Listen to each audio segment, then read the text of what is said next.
So thank you everyone for joining today for our Freight Stakeholders Working Group.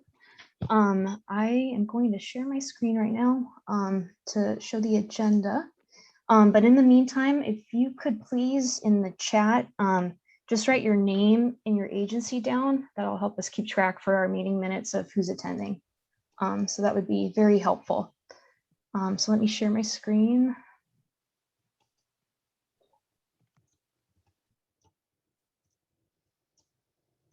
I just want to say hi to Linda Greenberg. All right, let's see. Can everyone see my screen? Yes. Awesome.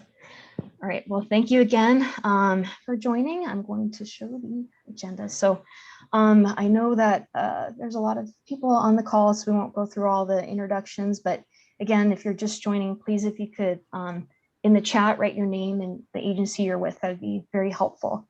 So for item number 2, we have the approval of meeting minutes from the June 16th meeting. So I'm going to scroll down and I'm going to ask for someone to make the motion to approve the minutes and a second. And I'm going to scroll in case you have not seen meeting minutes.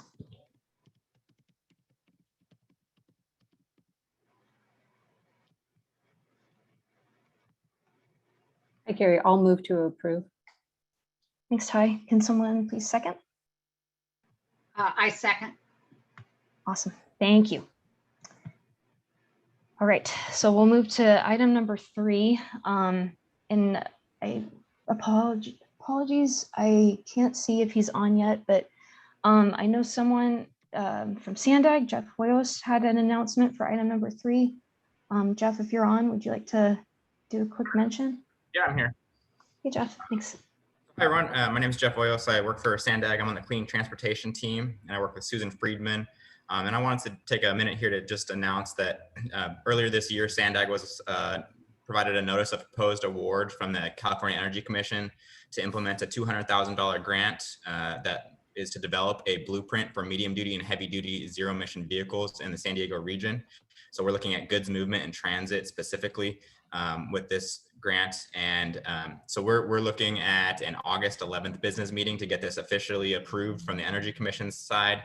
And then we'll go through the fund contracting side of the stuff here at Sandag and looking to hire a consultant this fall and get started at the end of this year. And it's going to be a 2-year grant. We're looking at existing conditions. Excuse me. Sorry about that. We're looking at existing conditions and identifying some key actions and strategies that the region can take to help accelerate the transition to zero emission, medium duty and heavy duty vehicles here in the region. So if anybody has questions or wants to chat about this a little bit more, I'd be happy to follow up offline. Otherwise, keep an eye out and we will bring more when we have more to share. Thanks. Thanks so much, Jeff. Anyone else have any items they'd like to share? All right, if not, we can move to item number 4. And I just wanted to mention too, thanks again, Jeff, for mentioning that CEC grant. Fingers crossed it goes through. I think there's a lot of intersections with that grant and the Freight Gateway study, especially the topics we're covering today. So for item number 4, as I just mentioned, we're going to be covering chapters 4 and 5 from the Freight Gateway study. So that are the case studies. There are 3 case studies in chapter 4, and then the policies are found in chapter 5. So with that, Jolene, could you share your screen? And I'll stop mine.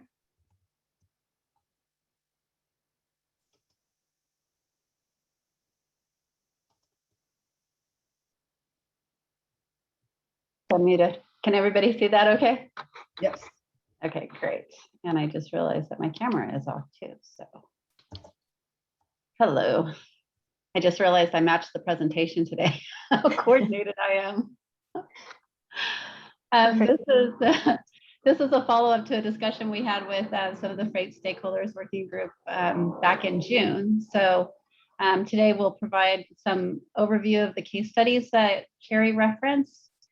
So as I mentioned, the meeting highlights from last time, we really looked, today we're going to look over chapter 4 and 5. In the previous one with the stakeholders, we went over existing conditions and basically chapters 1 through 3 of what's in the Gateway Study Update.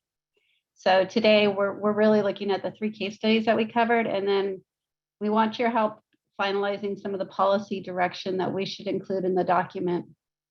The case studies are really meant to help inform those policies. So some of the work that we did, like what Carrie was mentioning with the zero emission and near zero emission technologies discussion. So I'm going to jump right into that case study.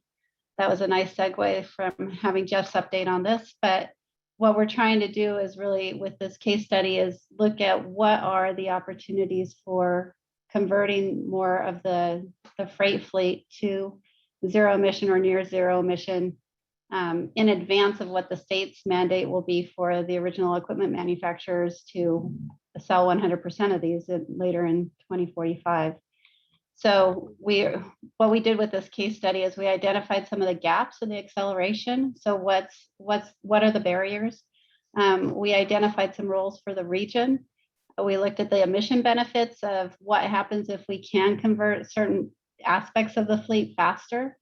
And then we'll talk about how those barriers of implementation from the industry perspective could be addressed through some of the policies included in this. So we're really focused on the on-road aspect of it. So this diagram, I know it's not super easy to see, but it is in chapter 4 of the document. So you can look at this more closely, but we're really focused on the medium and heavy duty truck aspect of freight and delivery moves. So the case study we looked at, we know that class 1, 2, so these lighter vehicles, they're going to convert faster. We're already seeing the uptick in electric vehicles in our fleets. Medium duty trucks, because of the amount of power that's provided by the batteries, they will be next. And then as the battery power improves and the technology improves, we see heavy duty trucks being the last aspect. But we see some opportunities, especially in the Sandag region, to help expedite that and maybe move those timeframes up. And that's what this case study really focused on. So one of the aspects that we understood from the urban delivery side, there's a real opportunity there because you are looking at lighter vehicles and the medium duty trucks. So part of what was looked at in the next case study I'll go over in a second, and this is where the 2 of those case studies intersected, was on the urban delivery aspect. It's looking at infrastructure and then specific zones where there were real opportunities for this, and maybe even implementing or trying some case or some tests on maybe having a zero emission district. So where you could have urban delivery trucks that had to be zero emission. We know that Amazon, for example, has been advertising that to their shippers and also to all of the people that use them that they're moving in that direction. So we see that as a potential first step. So Little Italy, downtown zones, and then we thought maybe the Port of San Diego for some of the shorter trips back and forth for the heavy duty might be one of the first implementers on the heavy duty side. So the zero emissions, can't even talk.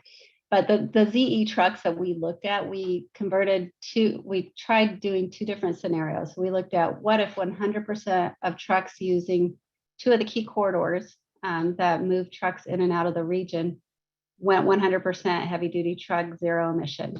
And then we looked at also a 50% scenario. And you can see the significant reductions in carbon dioxide. So we had 127 million tons per day in scenario 1 and 63.56 million tons a day. And that's just looking at these 2 corridors. So we looked at the 5 and the 805 coming up out of, and then I'm sorry, not the 805, the 15. So the 5 and the 15 coming out of the Gateway region to the north, and we looked all the way up to the county line. So that's what the measurements were taking.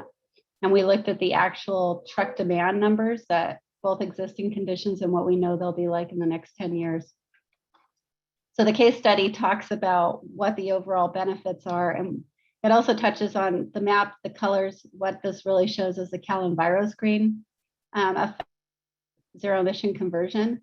So you can see that these corridors, these freeway corridors, goes through some of the most disadvantaged areas in the county. So they could have some real significant benefits for those communities if we could convert those, especially in the southern end, faster than the 2045. Then we talk about barriers and some of the strategies. So barriers, and this is coming from industry conversations that we've had throughout the study. We know high purchase costs has been one that the state has been targeting for at least the last 5 years, probably more than that now. The other aspect of this is there are limited vehicle types out there available for purchase, and even fewer that have been proven. So it's that lack of proven technology and how that could impact operations if a vehicle doesn't have the same duty cycle as a diesel truck they've been using. That's one of the barriers.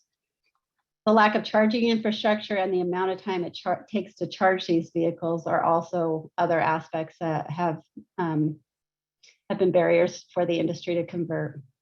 And that uncertain business case, that really goes to the duty cycle and how much do they have to purchase additional equipment if they have long charging time, or how does that fit into their business plan? Can they get them charged long enough for at least one shift? So all of these things are being explored by the OEMs on how to address those. And as the vehicles get better, these are things that could really help move into that zero emission.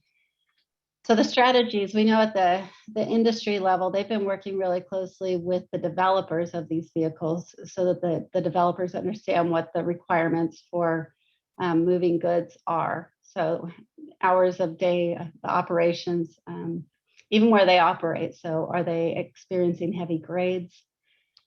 And then the demonstration projects are really helping to push the technology forward. We know the ports in California have done a really good job with piloting these. And now we're starting to see more of that happen with the warehouse and some of the 3PLs. Infrastructure planning and financing, and that's where the study that Jeff is going to be, the one that he talked about that's going to happen with CEC grant, understanding where that infrastructure is needed and making sure that it's out there where the technology is going to convert first is really important. And I think the other important thing to note, as much as we keep thinking it's going to be the zero emission equals electricity, it doesn't. We know the hydrogen fuel cell might actually win out in the heavy duty truck world, especially for the longer haul trucks. It takes less time to fuel them, and it's more consistent than electricity as far as like the power requirements. Oh, Colleen, I saw, sorry to interrupt. I saw that Sharon Cloward had her hand up. Sharon, did you have a question? Yeah, just on the barriers, I think you need to add, because a lot of our tenants who have been demonstrating equipment as well as just buying equipment, there is not the workforce to fix the equipment. So the equipment sits there for days on end. They can't hire enough. And I know that they're trying to put some programs in some of the colleges to teach people how to work on these. But I mean, to get a repair person on something, it may take 5 or 6 days. We just do not, we have a full supply chain problem there. So I think that's a huge barrier that we need to make sure we include on that. I'm really glad that you mentioned that, because I did notice that I forgot to put that under barriers, but you'll notice it is one of the strategies. We understand that. And this is one of the interesting things. So talking with not just the OEMs, but also with some of the universities, you can't take a diesel mechanic and have them work on an electric truck. They're not the same technology. They're completely different skill sets. So how do we reskill that workforce or train the up and coming next generation in that same manner? So thank you for, yes, I should have listed that under barriers. I will make sure I correct that. But it is a really big issue with all of these technologies. And we know it's going to be also outside of the zero emission world with the automation, the AVs that come online. That's very closely aligned with that same concern. So thank you, Sharon. The other one is just really this green infrastructure development. So we know that the #1 reason why the state has been focused on this is climate change and air quality impacts and health risks. So all of these are really, when we looked at this, it was heavily focused on looking at the benefits that zero emission would have on the communities, but also understanding that we have a big bar to jump over in order to get there, to help the industry get there. And I know, Carrie, we talked about, well, I guess we'll get, when we, so this will be, there will be an opportunity when we get to the mural board. We're going to go back to some of this. So with what some of those barriers are, what some of the opportunities are, and that's where we're going to be relying heavily on all of you to provide additional ideas that we could put in here to help this stuff move forward.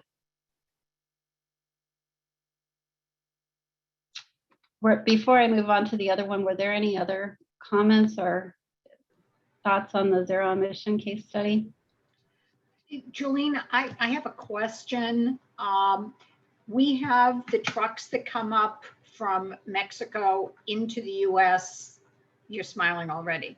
I'm like, Or grimacing in pain, one or the other. How can we can't regulate trucks that are registered in a different country. And we can't tell them they can't come over the border because that's commerce and that's income and there's delivery schedules and world peace and everything else involved. And those, I work in Otay. Those trucks were built before Juan Cabrillo in 1542. They're old, they're just belching diesel. How do we mitigate for a situation where we can't exert governmental control? You know, this is one of the ones I would like to talk more about because we struggle with that. We know that the dual licensed ones, they've even talked about possibly giving up their dual license if they're required to go cleaner than they can afford to go. And then they're just restricted within that 20 miles, but that's all emissions that are still sitting there at our border. And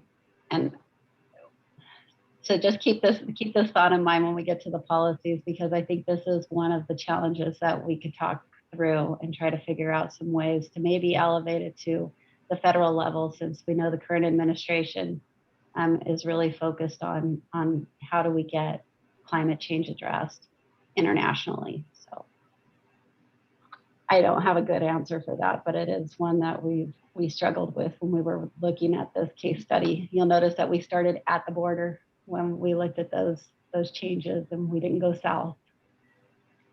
Well, we can discuss it in greater length later. One possible mitigation is at the border, the tractor is unhooked from the trailer, and a clean fuel or zero emission tractor takes it into the US. Mm-hmm. And that's going to make a lot of those south of the border truckers very unhappy. That's cutting into their income. But it's doable, particularly with the expansion at the Otay 2 port of entry. So it would be reducing that number of miles that they're allowed to travel into the US in those vehicles, instead of, I think right now, and Carrie might have a better idea about this, I believe it's 20 miles they're allowed to come over the border. Yeah, thanks, Jolene. I know that we still need to do that research on what is still incorporated within USMCA that might have carried over from NAFTA. So I know that's research we still need to do, but I did want to mention that in the Baja California Master Plan that was recently approved, I think there were action items discussing this on zero emission vehicles. It's something that we can bring up at a future meeting because I don't have the full list. I know that we discussed it for goods movement, but also for passenger vehicles too. So happy to bring this up though at a future meeting and get the right people to present it. But it's a really good comment, Linda. Thank you. Okay, any other discussion on the zero emission? Oh. Hearing none. Then the urban freight and last mile delivery, as I mentioned, we were focused on how do we deliver goods more efficiently throughout the urban areas. A lot of this had to do with curbside management, But we were also trying to get a better handle on how and where the trucks are moving and what types of trucks are moving where. So the data that we pulled was GPS data. So we looked at the actual truck moves and where they're coming and going. And we understood that there's actually a really high rate of internalization with these trucks. So they're not moving very far because of the amount of uses that require freight deliveries, especially in the downtown area.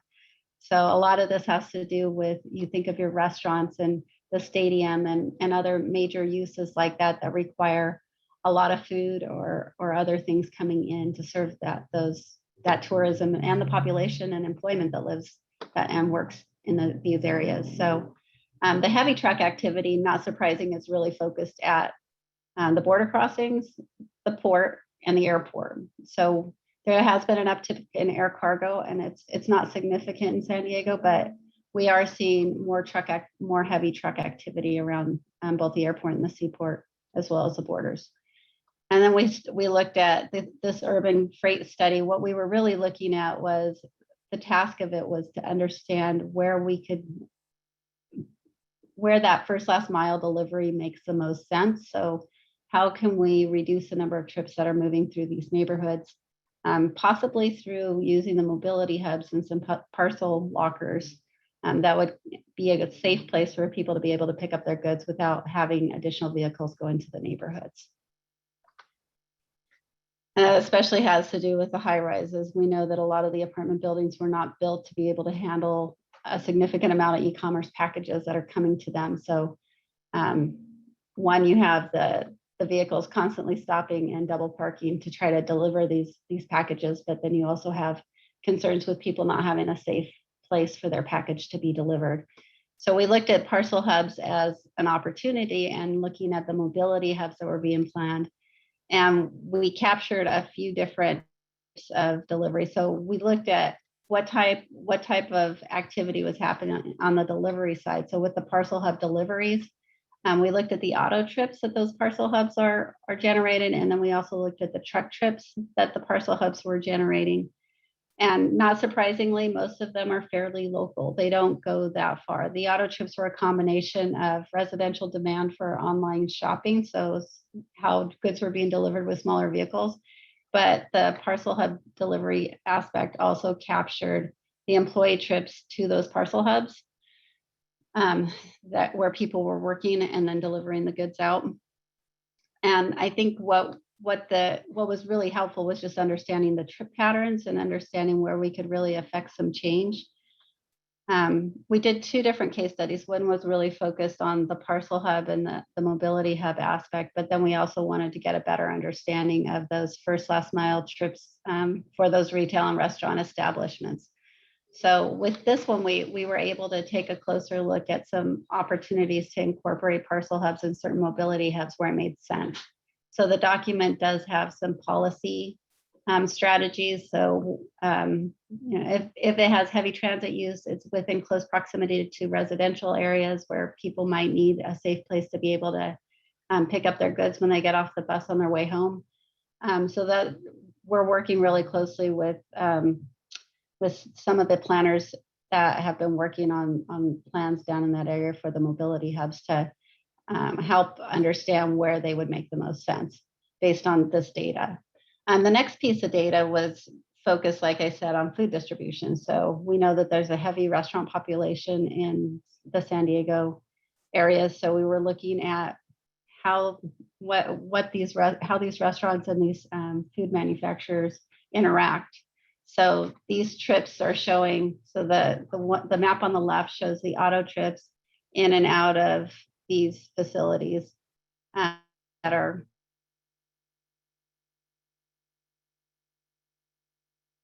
employees, and auto trips that are things that people are actually using lighter vehicles to deliver some of these goods, especially in the urban areas. And on the right, those are the truck trips. So you can see they're much more concentrated. So there's these larger distribution centers that are bringing some of these food products into the smaller areas. But that's really where the majority of the trucks are happening in more consolidated areas, which is what we expected. I think the area on the left, just to go to the zero emission discussion, that's where we were able to see that the trips are a lot shorter and there are some real opportunities to have zero emission zones and zero emission delivery at some point, probably in the near future. Hi, Jolene. Sorry to interrupt again. We have two hands up. Alejandra, I think you had your hand up first, and then Nick. Yes, thank you, Carrie. I just wanted to mention that, I mean, from the previous map, the Amazon map, in terms of the smaller trucks, I believe the new fulfillment center in Otay Mesa will actually handle those smaller trucks, is to our knowledge, that's what the general manager said. So I just noticed it's blue, meaning low, on the left side, and I don't know if that's, I just think that may change very quickly. I mean, the one on the left. Right here. Yes, wouldn't that be the Amazon auto trips? Or this, the one on the right reflects the delivery trucks? The one on the right are the truck trips. So that could be medium duty and heavy duty truck trips. So These are, I I believe they're smaller. I mean, they're smaller trucks in the new fulfillment center. At least that's what she said. But just that's opening this summer. So you know that's gonna change patterns. And I think, and is that one of the one, I know there's two in San Diego County that they're planning to use the zero emission vans, the electric vans for delivery. Is that one of them? Well, the one in Otay Mesa is extremely large. I believe it's over 3 million square feet. Mhm. So how many trucks that will handle, we don't know yet. If I don't know where the other one is, I have not heard of another specific fulfillment center such as the one in Otay Mesa being planned. Oceanside. It's being Oceanside. appealed by city council, I think in another, I think it's in September, it goes back to council. Okay. But that one is 100% zero emission delivery vans. So one of the reasons why they picked the site, and I thought Otay Mesa was the other one, but these two were selected after working with SDG&E on power requirements and the availability of the grid to be able to charge their vans. Okay. So that's a really nice story. If it is 3 million square feet and having 100% of the delivery done with zero emission vehicles would be a great story for that community, especially given how much they're impacted right now with the dirtier vehicles in and out. Well, we'll confirm that. Okay, thanks. Thanks, Alejandra. And then Nick, I think you had your hand up too. Yeah, thank you. I think my question was kind of touching on Alejandra's actually, and it might have been answered, but it sounded like you were defining auto versus truck trips on both of those slides, food and parcel, based on medium and heavy duty versus just a passenger vehicle. And I just bring that up because I think Alejandra mentioned there's quite a mix of vehicles that specifically Amazon runs. I was actually just driving around the other day and I saw in Rancho Bernardo, a big Amazon kind of, I don't know if it's a fulfillment center or not, but I was just sitting there for about 10 minutes watching all these vehicles go out and in, and they had quite a mix of kind of passenger-y like vehicles, kind of smaller vans, and then they also had what your prototypical UPS medium duty truck vans are, and they were all kind of more or less going out and doing the same thing. It seemed like to me, at least. So I think there's some work. I think you have your work cut out for you in trying to figure out where all those are going for one. But yeah, I think it seems like there could be kind of a machination of both of these maps potentially. Kind of clearly defining one versus the other could be difficult, but it seems like you're doing the best job you can given what they're doing. So just wanted to bring that up. I appreciate that. Some of these shippers and cargo, some of them have been really good partners with public agencies, like Prologis most recently has been collecting a lot of their own data and sharing it back with Caltrans to try to help them understand what the infrastructure needs are for their facilities. The more we see that, the more that data becomes publicly available, the better we get at being able to make sense of maps like this, because as much as this is GPS data that we're able to purchase, it's only about a third of the fleet that we're capturing, because it doesn't, it's cell phone data. So there's different providers, and we don't even know which ones this represents, but we'll have an idea that it's 30% of the overall vehicles. And we just have to make our best guesses that that's representative of 100% of the fleet. So the better information we get directly from the companies that are moving things, the easier it is for us to understand what the problems are and how to come up with some strategies and policies around those. But it's a big challenge in our world.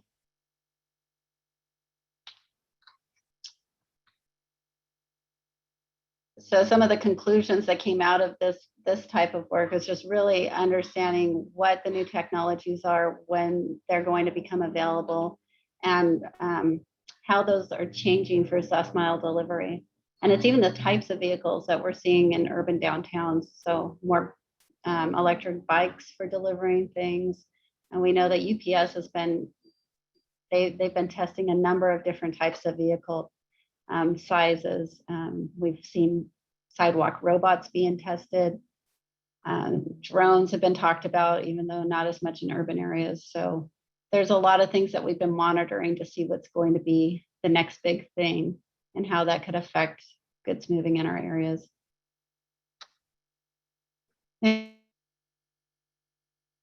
Continue to look at the big data sources. They're constantly changing, and the data is getting better and better and easier to come by. But it's still, I think, in its infancy to an extent. And then it's, like I mentioned, how do we incorporate these parcel lockers into some of the mobility hubs and help some of the congestion on our curbs in our downtown areas, and also in our residential areas. So those are some policy, that's a policy piece that we're trying to help frame, so that when the mobility hubs are being developed, we can help inform what they need to have in them. So the last case study, I'm going to flip this one over to Ty, who worked really closely on this one. So, hi, Jolene. Thanks. Hi, everyone. Good afternoon. The last case study took a look at how e-commerce is potentially changing the way that trucks move and delivery vehicles move around a specific region. And in this case, we looked at El Centro and Imperial Valley as kind of our test study area. There's not a lot known yet about, how deliveries are being handled in areas like this, because this is a very unique setting in that it is both rural, agricultural, with some very dense urban areas as well.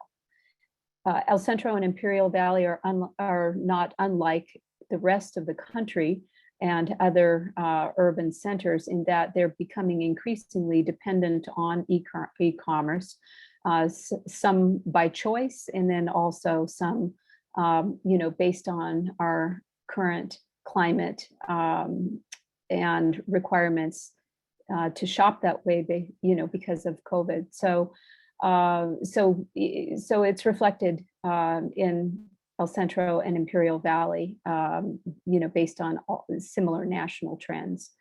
It is a unique environment in Imperial Valley for the reasons I just mentioned. It is agricultural, it is rural, and it has the denser centers. And each of those requires a little bit different approach to deliver goods, to the end user, final consumer. The fulfillment centers for this region are typically 2 to 3 hours away, and they're located either largely in San Diego or San Bernardino. There are other fulfillment centers in other places, but this is where the bulk of the goods that are coming into the region are either distributed, or the fulfillment centers are located. Truck is the dominant mode. There was a question at one point, is El Centro getting these goods, into this desert environment, by other modes such as air? And bottom line is truck is the dominant way that e-commerce goods are getting into Imperial Valley. So when goods are ordered online, they're, by the end consumer, there are definitely strata of the types of things that are ordered. It really runs the gamut. But the overall largest percentage of e-commerce sales in Imperial and in El Centro are groceries. And this is true pretty much of, of any urban setting, or actually anywhere. But the other urban setting that we compared this to was San Diego. And again, because El Centro is a desert community with extreme climate conditions, and the rural challenges, it was an interesting take on how that grocery deliveries are made out there. Nighttime deliveries are definitely an important aspect of delivering groceries, especially to preserve goods that are sensitive to the heat. And this is another place where perhaps test cases, can be reviewed for the opportunity to look at how off-peak deliveries can be managed, in any environment. And El Centro certainly has been a living test case of this. So we took a look at a couple of different metrics to try to determine what percentage of sales were online sales, and how that has increased over the last couple of years. What we've determined is that online sales transactions, in other words, anything that begins with the click of a computer on your computer keyboard, anyway, has increased 68.7%. So that's a huge increase between 2019 and 2020. And so this is expected to stay about the same. And when we did this analysis, one of the things that we also were unable to do was tease out things that are strictly online retailers, because brick and mortar stores also shifted in many cases to online sales in order to accommodate their customers and to try to maintain their business. So that number includes both strict retailers that are online, and also brick and mortar stores that have shifted to doing business online. Another question for El Centro and Imperial Valley, of course, is the influence of the border on e-commerce. And at this point, it's not well understood. We do know that 60% of the border crossers surveyed in a survey a couple of years ago listed shopping as their primary purpose for crossing the border. And there were some anecdotal comments about folks in Mexico that would also arrange for family members to receive goods from online shipments, and then would cross the border to retrieve those goods. So we're still looking at, how to refine that kind of information, and that will happen probably over the next few years. And in retrospect, of course, there's a lot of clarity around, how these kinds of shopping behaviors change. And so I'm thinking over, as we move away from 2020, we will probably be able to have a better view with more rich data sets to help us support any conclusions that we need to make about how e-commerce is affecting the way goods move, about parcel movements and parcel vehicle movements, and also about larger Class 8 vehicle movements. So let's go to the next slide. So speaking of that, e-commerce, we know, has resulted in a huge increase in parcel vehicle movements throughout all environments. We've seen it here at our near our homes. We've participated in generating those movements, and El Centro and Imperial Valley are no different than most places in the country in that regard. One thing that we have to consider is that those movements are both outbound merchandising movements and also inbound return movements. So there's a lot to digest here in terms of the number of vehicle movements that are being generated by e-commerce activities. More of the local truck trips. So I guess let me just back up a moment. So there's different kinds of trips that we can think about when it comes to e-commerce. One is that the trips that are coming to the consumer through the parcel delivery vehicles are one type of trip. Another type of trip is the pickup of the return goods. And a third type of trip is the consumers need to return goods to a centralized location for the parcel company to retrieve that item and then take it back to whatever center is processing the return goods. So it was very interesting to learn that that the length of haul of all truck trips, and this is all dry goods, has been reduced significantly over the last couple of years, and we're expecting it to be reduced even further as we move away from the 2017 year, which is our last data year, into 2019 and 2020. And the reason for that is that there are just more short distance trips. And it's not that there's any less long distance trips for trucks. It's just that the mix has been diluted by all of the short distance trips. So some people have asked, well, gosh, are all of these short distance trips, causing, more greenhouse gas emissions and, additional, vehicle miles traveled?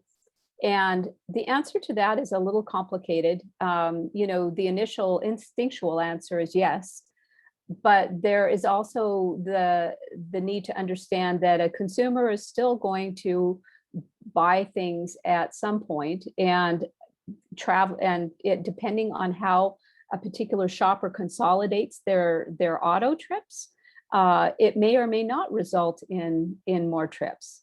So whereas a parcel delivery vehicle is likely on a route that includes many stops, but those many stops, are on one specified route, whereas a consumer may make multiple trips, for single items.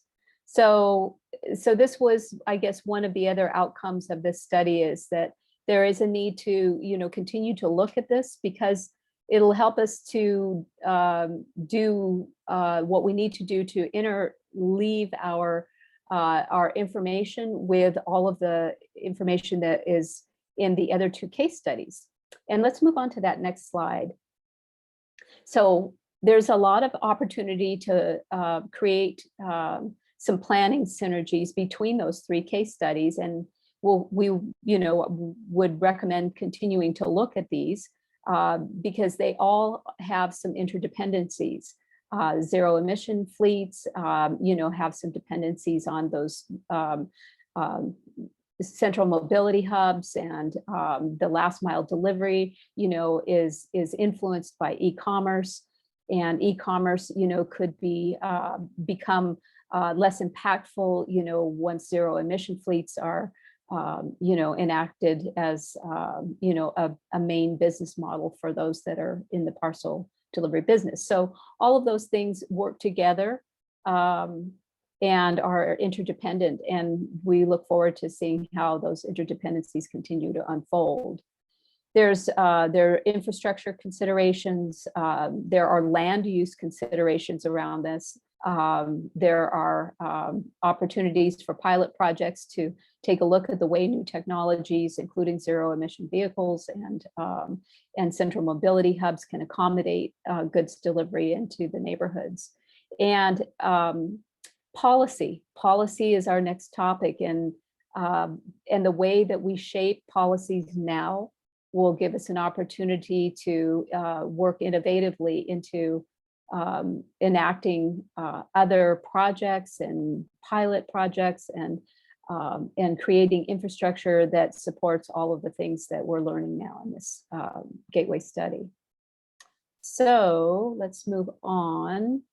And I will hand this back to Jolene to kick us off on our policy updates. Okay, and well, I'm going to throw this in the chat, the link that everybody sees up there. So it's easier for everybody to click on it if they choose to. One thing that we know is that if you don't have two screens, it can be difficult to navigate between what's being presented on the screen and what's on the mural board. So what we're planning to do on this is to go through, we're going to continue to go through the policies, but I will toggle my screens back and forth so that we can go, after we have the discussion in the PowerPoint, then we'll go directly to the board and allow you, if you have the mural board open, you can write comments directly in the little sticky notes that are on there, and I'll show you how to do that in a sec, if you haven't used Mural before. Or if it's easier for you and you only have one screen, then you can just put it in the chat and we'll add it to we'll copy and paste your comment into the board for you. But let's see, we're going to start with some overarching questions. So we're going to ask around 5 different policy discussion topics. So what we're really trying to get to is, what tools does SANDAG have to influence or support policies, and which policies do those tools affect? Where do the key issues fit within the intersection of SANDAG, its agency, member cities, county, border regions, state, and federal? And how do we collaborate with all of these different partners for policies that are potentially outside the SANDAG's direct control? That's what that last question is focused on. And the other 3 is, what role does SANDAG have in policy implementation? That'll really affect how we draft the policies. And then, what tools does SANDAG have to push those forward into implementation? And then how do we collaborate with the ones that SANDAG doesn't have as much control or has joint control? What kind of partners, who are those partners under each one of these policies that need to be considered? So the first one we're going to focus on, and we did this in the June meeting, so we'll talk a little bit about the economic policies that are coming out of this.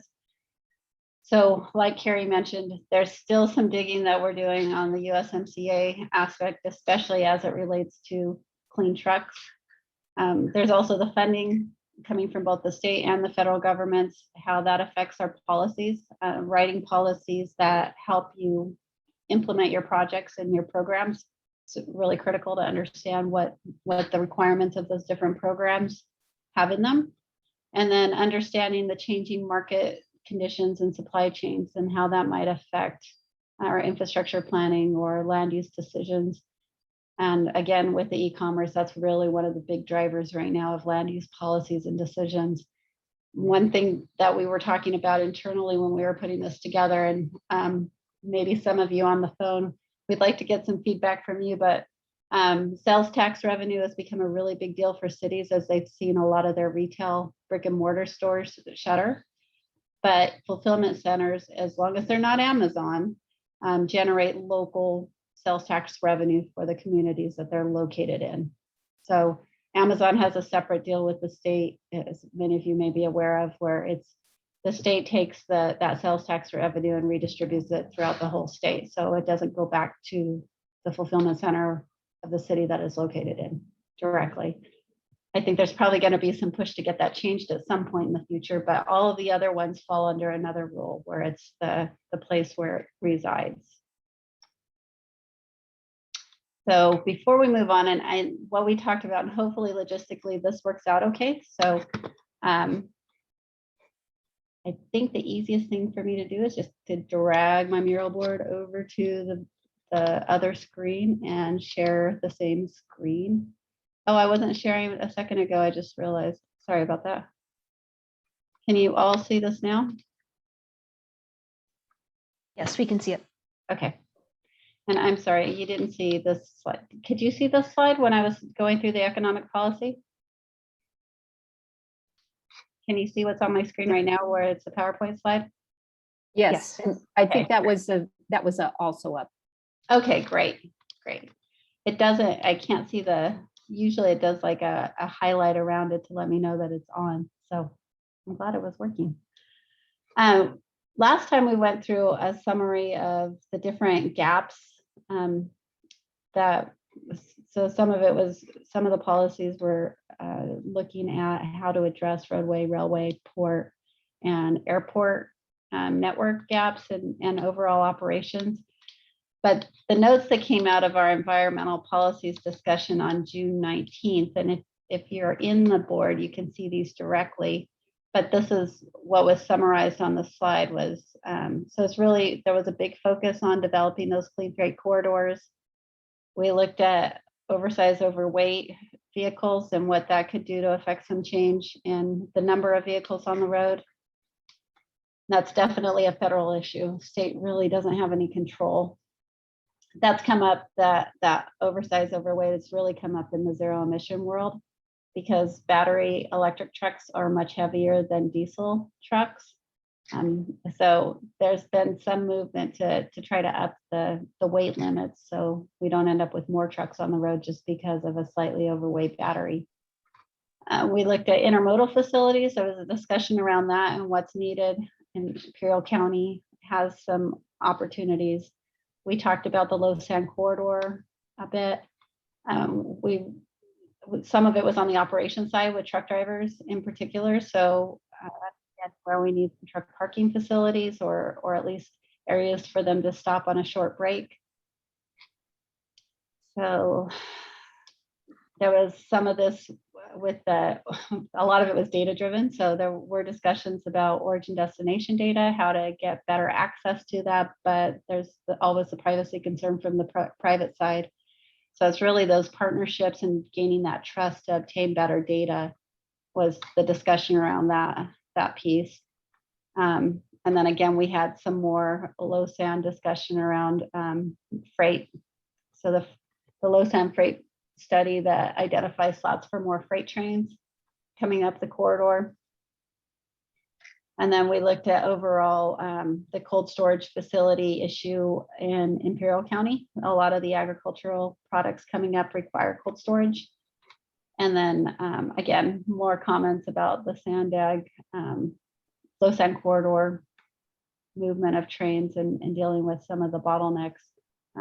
Specifically, the tunnel option up in Delmore came up. So with that, now that we have an idea of what those environmental policy issues were, what you can do is, so I put them in these little green cards. You can just click on a card and write a note if you want to around any of these topics. So let's see, we talked about tools that Sandag has to support and influence policies on the environmental side. So I know that there's the funding. We know the funding has always been a strong aspect of being able to go in and fund some of these programs that would help us get to a zero emission option, dealing with some of the mobility hub issues.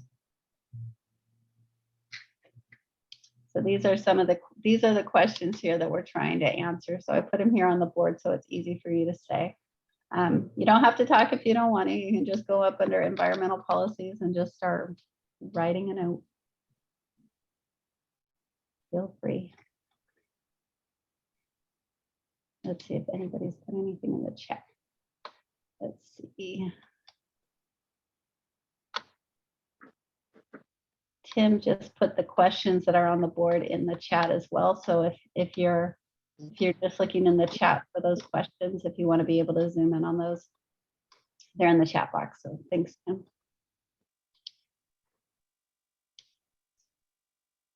And the link Jolene had posted earlier too, for those that weren't able to join in the mural board yet. And I think this is definitely a good location to put the international issue. Hmm.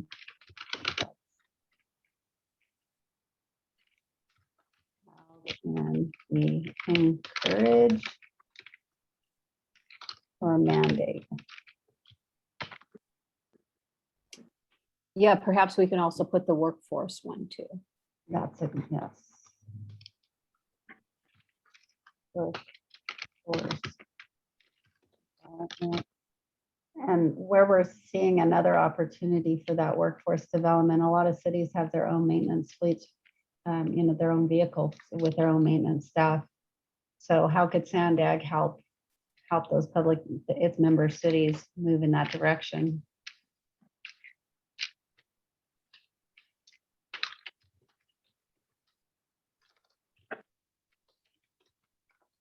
Is Sharon Greenberg still online?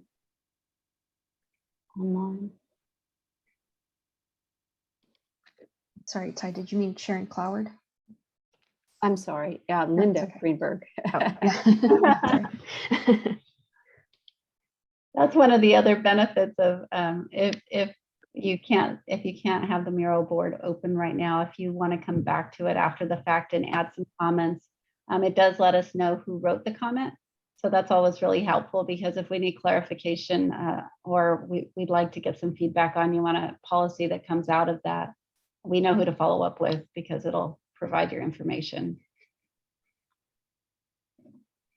Oh, I just saw Jose's note. Jose, are you able to not log in when you click the link for mural?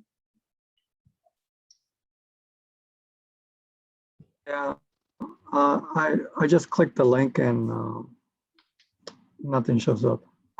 Huh. Well, if there's anything too you want to comment on, you can post it in the chat too. Sorry, it's Thank not you. working. I'm not sure. I'll try one more time to see if it. Maybe it's my internet. Posted it one more time, so let me know if you have trouble getting in there. I'm trying to think of what else we were talking about earlier. Okay, it's working now. Thank you. Sorry. Okay.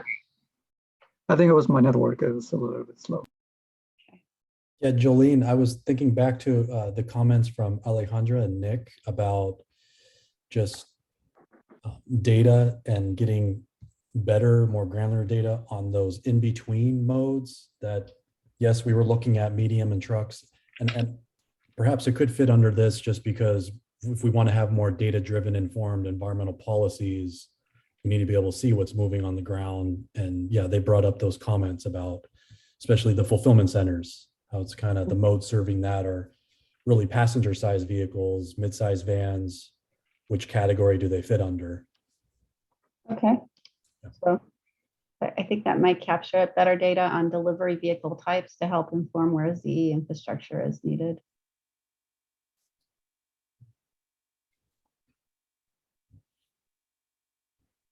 Trying to think of the other environmental policies that we talked about at the high level. I know if there's not more on that, we could jump back into the economic slide real quickly.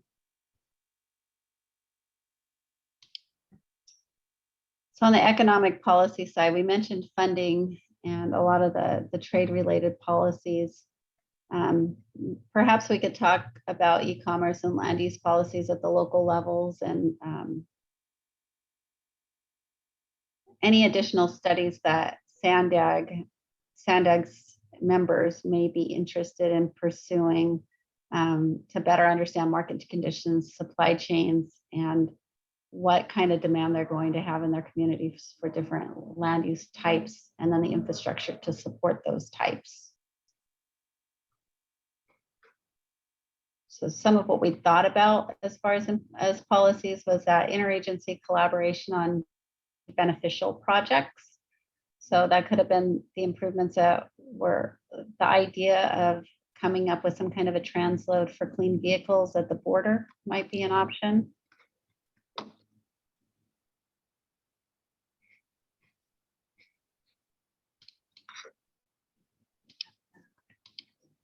So I'm going to go back to the economic. It looks like we have a couple of comments. Regional leader at ITS. So FHWA restrictions on sale of goods, services on right of way. Vision could allow for charging on road or at rest stops. Yes, I think that's a really good comment. We've heard about that happening, that there's the rest areas could be used for charging facilities as well as for AV intermodal handoffs. We've heard if the trucks are automated, it might also be an opportunity there.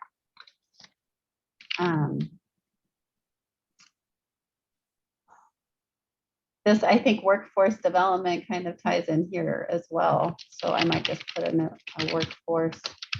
Support businesses, transition.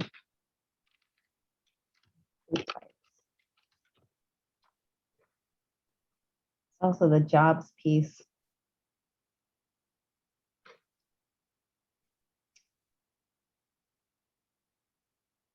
Incentives, yes.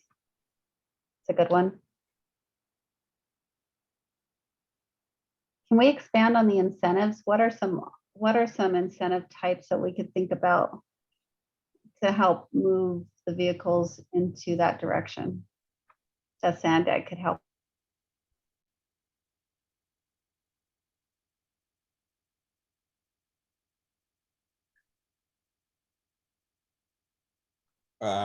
So as part of the 2021 regional plan draft that's out, Sandag's proposed budgeting money for vehicle incentives for medium and heavy duty vehicles, for zero emission vehicles. Okay. So that's kind of where I was coming up from when I put incentives in there. But then the other thing I was thinking about too was the low carbon fuel standard credits, there are LCFS credits that are available through zero emission vehicle, either infrastructure or charging. Okay. Are there additional cost share ideas that are out there for helping with vehicle purchases aside from what's at the state level? Is Sandag exploring anything in addition to those?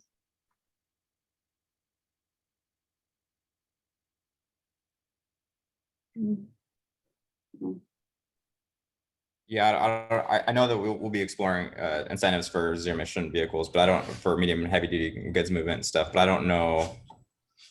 We haven't started that yet. I'm wondering if on the economic side, and I haven't seen this pop up anywhere, but it makes me wonder if it could be something that either at the regional or the state level, development credits. So either reduction in property taxes for if they're 100% renewable or 100% zero emission trucks, or even 50% ratchet, have some kind of sliding scale that gives them a discount on their property taxes or something related to that. Has anybody ever heard of something like that for the zero emission? I mean, I've heard it. I know people are fighting over certain jobs, so they use their enterprise incentives to get businesses to locate in their jurisdictions, but I haven't seen it for zero emission. No, Jolene, I haven't either. That's a good point. Not to shift gears too much, but I did see Jose's comments in the chat too, and Jose, I agree. Jose, did you want to elaborate on the Baja California Border Master Plan strategies? Sure. So we recently completed the Baja California Border Master Plan. And in this update, for the 2021 update, we identify a set of innovative strategies, not only for freight, but also for passenger vehicles and active transportation.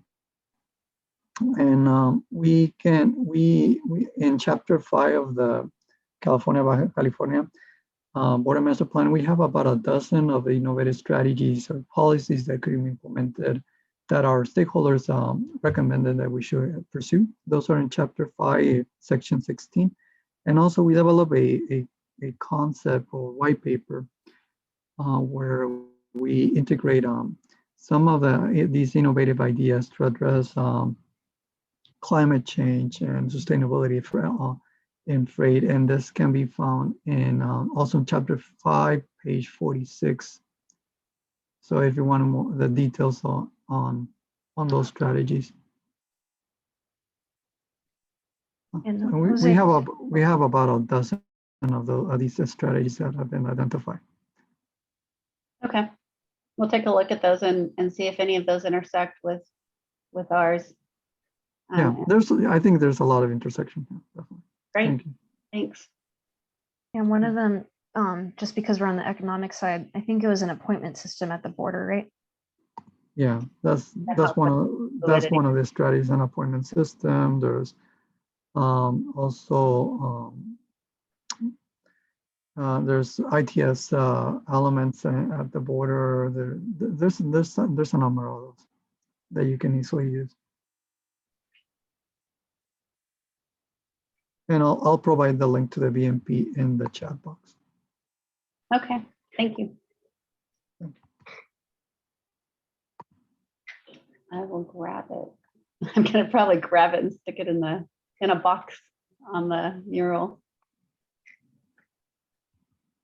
And if it's okay with Jose, I added those comments to the mural board regarding the master plan and the white paper for the California Baja. Yeah. Thank you. Yep. And I think it's hard to read, but I think, Nick, was that your comment on the South Coast AQMD? Yeah, it was. That's what I'm trying to Here we go. stick it in here. I'm gonna have to adjust the text because it's really, really small when I try to paste it into the board. It's in there. I just have to zoom in. Oops, I did not mean to click the link. I meant to. Sorry about that. Back to this. And I don't know about any of you using Google Chrome, but all of a sudden my background decided to go black, and I was Googling it before the call trying to figure out why it's black. And I don't know if any of you have experienced that today, but it's hard for me to find some of my icons. As you can see, they're black on here.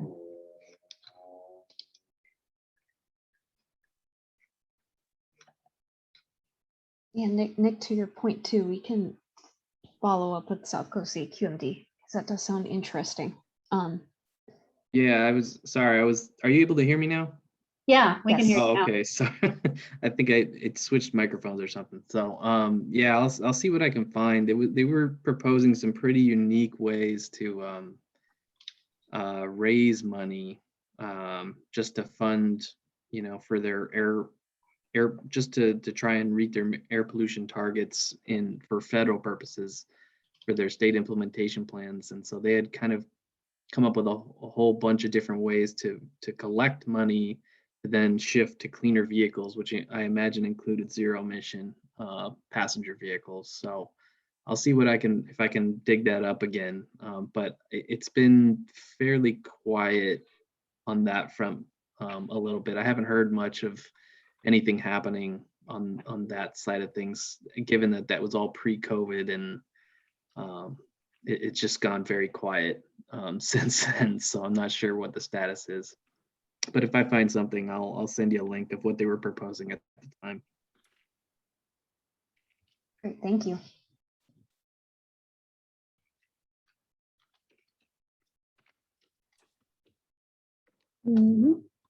I know, I'm trying to copy, and it's not letting me copy the chat in there. So Seth, if you want to, whatever I'm missing, if you can copy it in there, because for some reason it keeps wanting me to just do the mural link. Not working.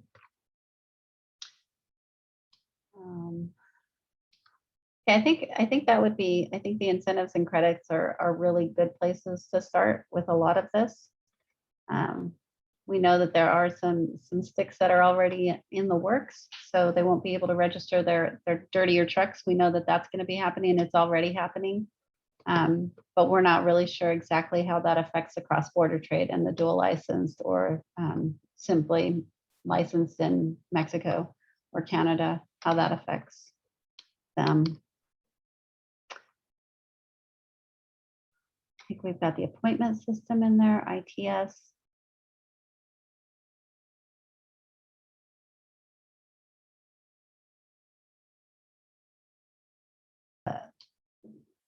How does it affect their overall business and operations?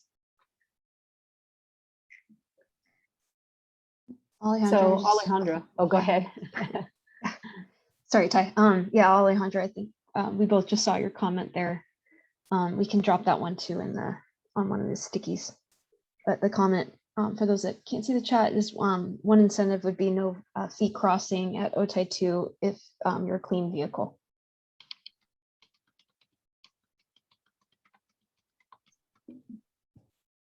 That would be a really great incentive. Those add up.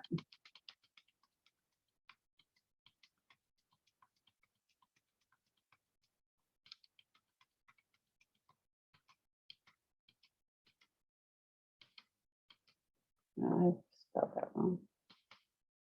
Couldn't see what I was typing.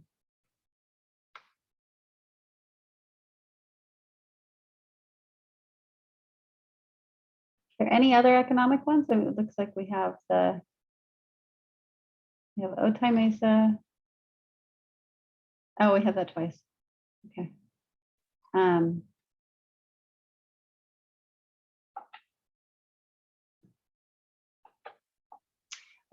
I'm wondering if there's one around the urban delivery, the curbside management. If there's some incentive or penalty for not using zero emission vehicles for deliveries in those zones.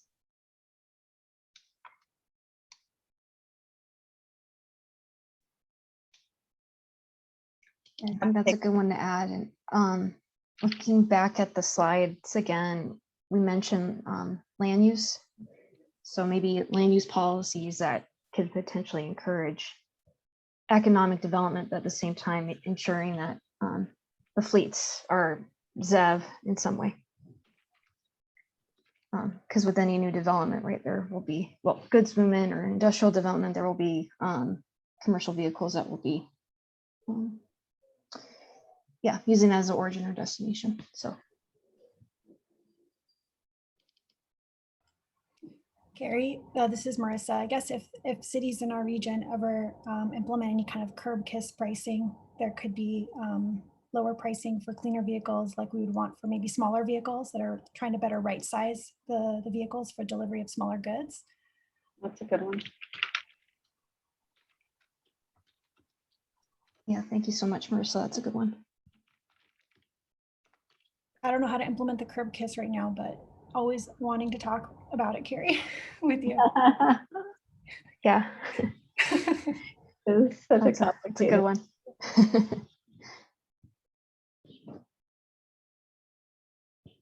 Oh, and Nick, I just saw your link. Thank you. I'll throw that in the chat.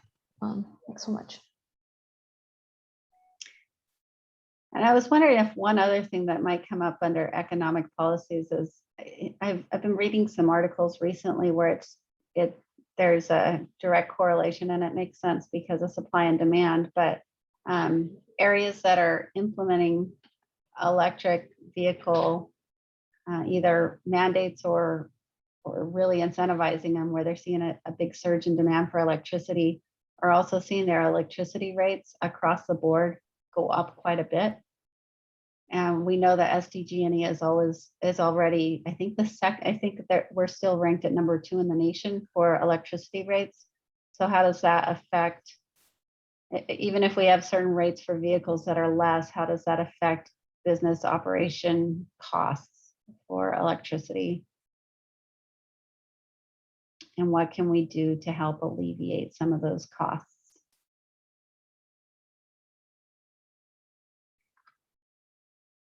Is that something of interest to anyone, or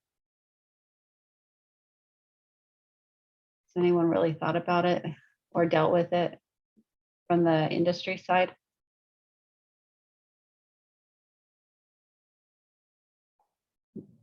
Okay. You know, Jolene, even if they haven't, this would be something that would be really good to bring up at a you know, at an industry forum perhaps, or another industry gathering, because I think it's an important consideration.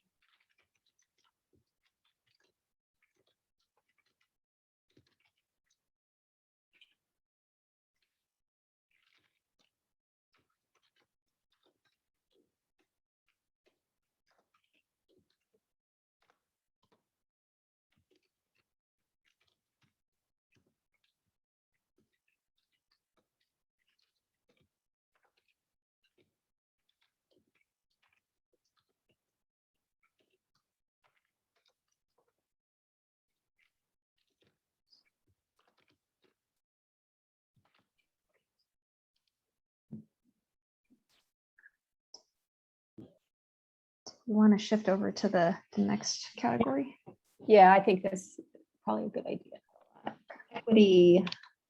Yeah, so let's take a look at our slides first, and then we'll run right into the mural board. So this is Ty. Let me turn back on my video. I'll turn mine off. Okay, so equity, unlike some of the other categories, filters into just about everything that we've talked about in one way or another. In fact, there's a lot of overlap. But we've kind of categorized or organized our equity discussion into two distinct categories or two distinct considerations. One is regarding people in the communities and neighborhoods that may be impacted by freight or goods movement operations.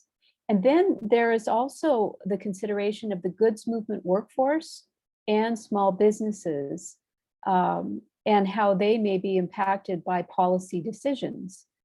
So that's kind of how we're organizing it for the moment. For communities, it's more than just greenhouse gas emissions. It also has to do with noise and infrastructure, parking, safety, impacts in infrastructure in particular, depending on what type of vehicles are traversing a particular neighborhood. It could be, just making sure the appropriate lanes are there for truck traversing, into and out of a manufacturing area, commercial zone, ports, or perhaps even, the airport. And then parking is always an issue. And so accommodating trucks to make sure that there is sufficient parking, not just for queuing up, to go get a load or drop off one, but also for staging, when there's a requirement to wait some period of time, and then also safe parking for truckers that need to rest, or perhaps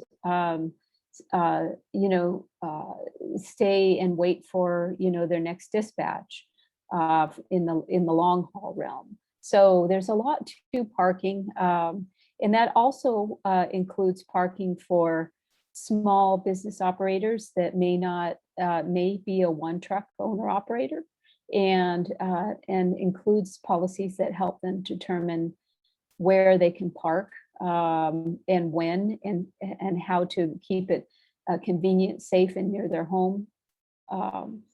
So parking is, even though that it's like the back half of the slash of infrastructure, it's a big topic. And so I just kind of wanted to elaborate on it a little bit there.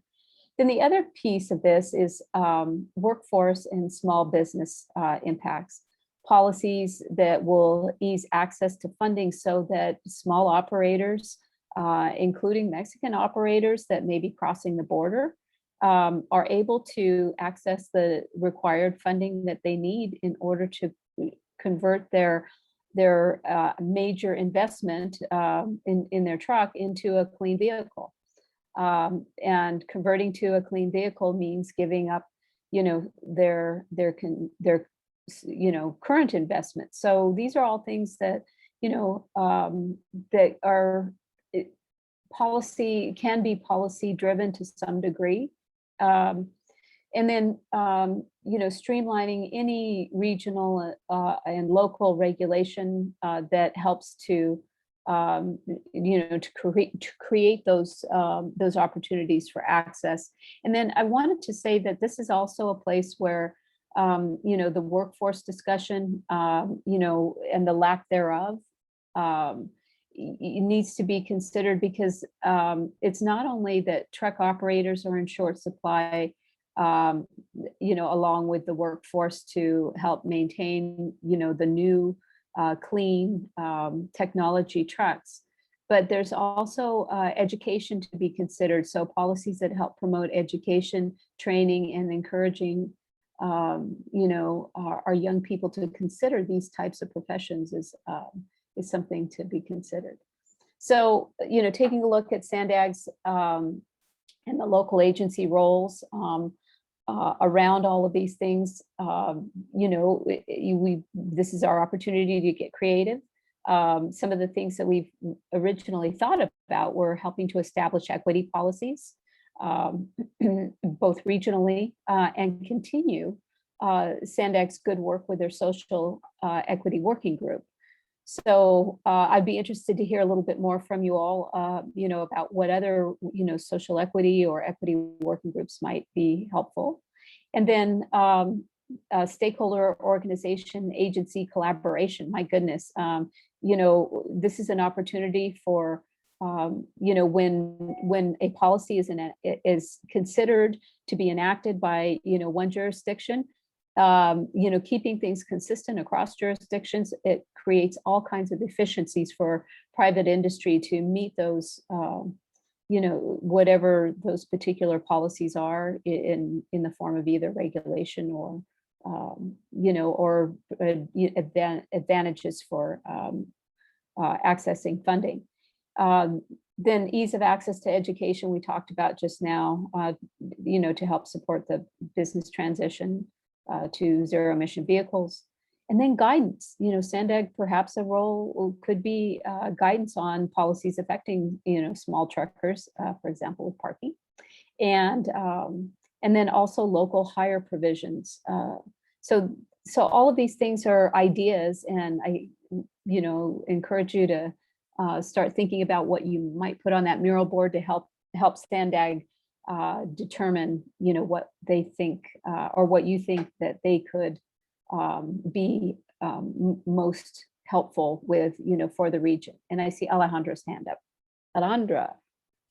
Thank you. I think SANDAG could take a leadership role with land use limitations, I should say. And I'll give you an example. We went through a community plan update many years ago, and we basically were very concerned with basically placing residential developments next to truck routes. And we called for help to all kinds of agencies, and no one really stepped up to the plate and heard us. And no one came out and saying, this is not a good idea, putting residential communities next to industrial development. So we have a residential development coming in the industrial area in the next few months. So we'll see. And it's like we're tackling these equity issues, but we're not looking to the future and making sure we don't allow it in the first place. So I think SANDAG could really take the leadership role in avoiding these equity challenges to happen in the future. I think that would be such a great idea. And it's popping up everywhere. And the more we see this infill fulfillment center type of use, the more it's becoming a challenge.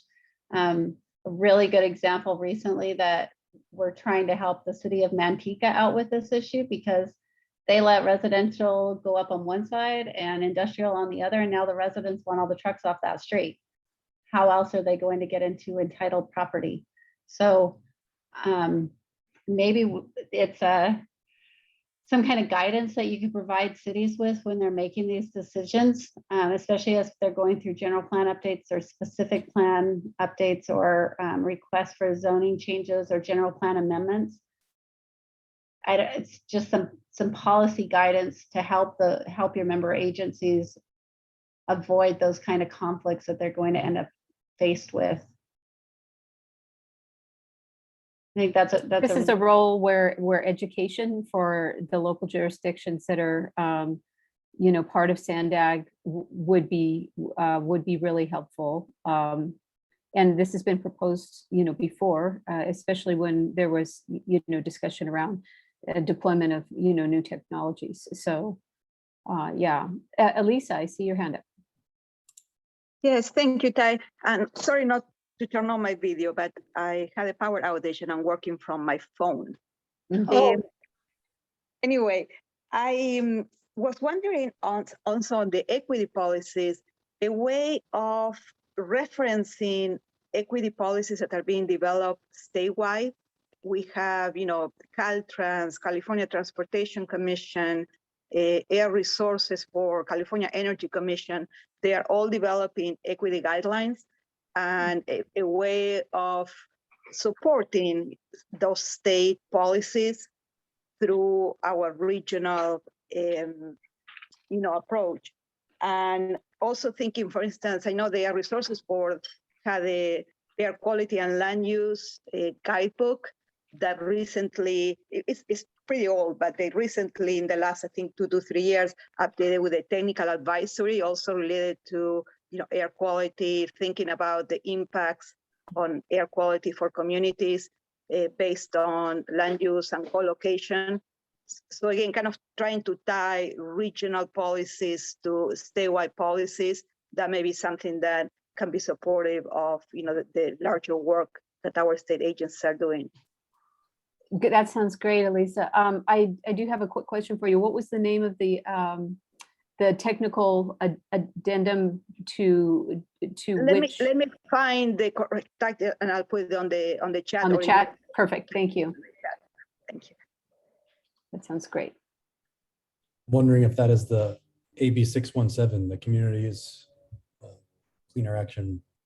No, that's another, that would be another, program we could support. That's related in our region is only the portside communities at this time, but, we are hopeful that that designation will be extended to other communities in our region. And that's, a program obviously that the Freight Gateway Study policies and projects can support. And we can identify those that are included in the recent SERP, the Community Emissions Reduction Program. But let me find the link and I'll try to post it on the chat. That sounds good. So I've had an opportunity to go through some of the guidelines that are in development. Some of them are still in draft form, and it definitely seems like that Sandag has an opportunity to, create some consistent, guidance with the region, and then, help that consistent guidance flow down, through all of the jurisdictions. So that, when procurements are created and there's a task in those procurements that says that there needs to be, community outreach, we know what that means. There will be some kind of an opportunity to understand what the outcome of that community outreach in terms of, meeting any type of equity guidelines might be.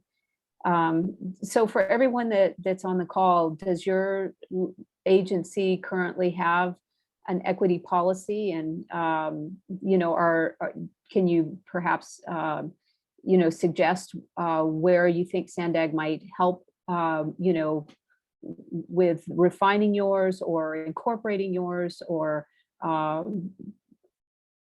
anything else?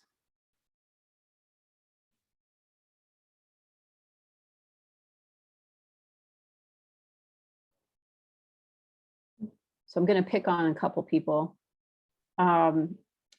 Is Sharon still on the call, or did she jump off? I think Sharon had to jump off at 2. Ty. Okay. Darn. I was going to pick on Sharon.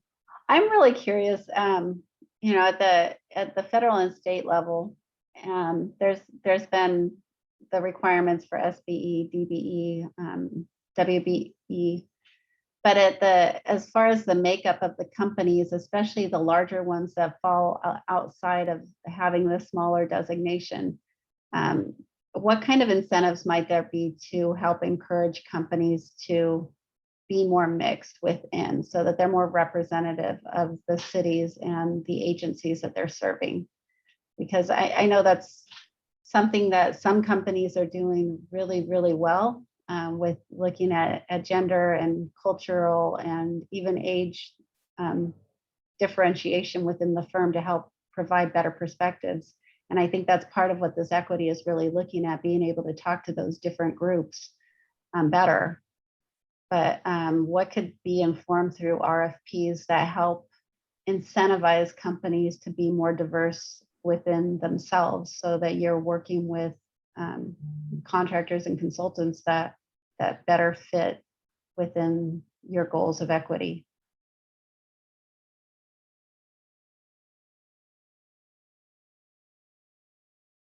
So I don't know how you put that in there, but I know there's a lot of the RFP requirements like on the sustainability side, and there are starting to be some provisions coming down from the feds on local hiring provisions, allowing that with federal funds. So I just haven't seen it happen on, aside from certain DBE and SBE requirements, how you would look at other companies like that to help encourage equity. Could be apprenticeships programs that the companies have, internships that they do.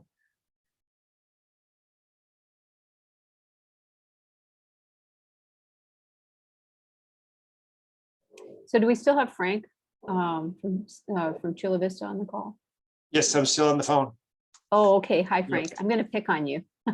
Okay, ready. So, So I'm not, yeah, I'm not going to be shy about this.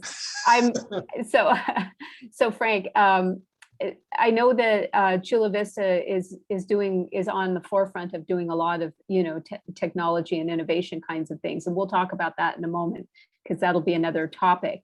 But I was wondering, does Chula Vista currently have a specific program around, encouraging, the use of small business? It could be either for procurements of, things that are technology related, or it could simply be, helping